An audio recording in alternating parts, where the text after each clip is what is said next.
Yeah. What?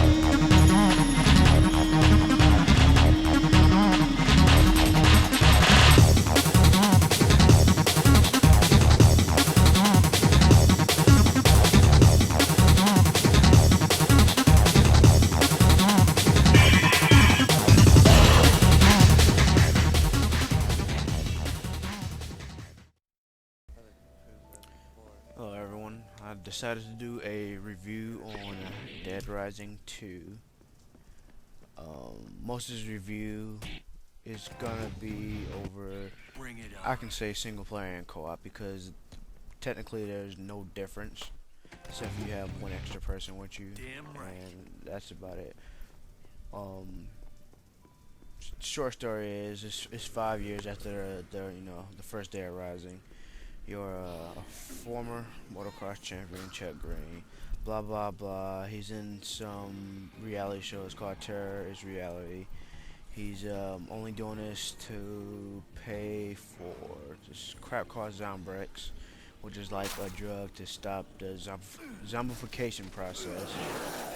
His daughter was bitten by her mother, which became a zombie during the outbreak. So he's just been doing, pretty much anything to get money to pay for his drugs so he can keep his daughter as long as he can before she turns out But I have to say the controls aren't too different from the first one. The game style and gameplay aren't much different from the first one either. But if you like the first one, you definitely gonna enjoy this one. They they actually did seemed like a complete overhaul in the weapon combination thing. There's so many things, so many weapons you can make. My favorite so far is it has to be the amplified guitar. I personally like to just go in the middle of the crowd and just start fucking playing and just zombie heads exploding everywhere. But during the game, you're basically trying to hold out for 3 days while the military comes to try to help you. During those 3 days, people send you on missions. You're trying to find out what's really going on. You run into survivors, and sometimes they have you do the most out of the way things just for them to follow you. Like one time, you find this girl behind a plant, and apparently she got locked out of her apartment while she was going to the ice machine. She got locked out of her apartment, and she just in her lingerie, and she won't follow you until you get your player into just only boxers, which makes no sense. Well, when I had to do that, I just got my boxers, got her to come with me, and during taking her back to the safe room, I switched back into my police outfit. That was like one of the stupidest things. One of the things I didn't like is some of the people you have to sit there and pay for them to follow you. I had to pay 10K for this guy to come with me.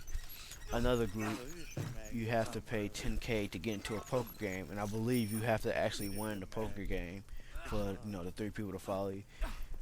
My friend Knuckles, who's pretty much in all of this video with me, is he did the poker game because I'm not even gonna attempt to do it. But yeah, you're saving survivors. You're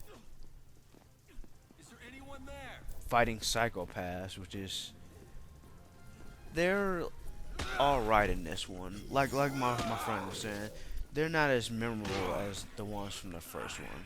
They got some crazy ones though. Giant mascot, crazed police officer. No, I'm not gonna say police officer. Mall cop. That's what it was. Freaking mall cop. They have it's I'm gonna say a hippie group called Cure, who are looking for rights for zombies. One of their people go crazy.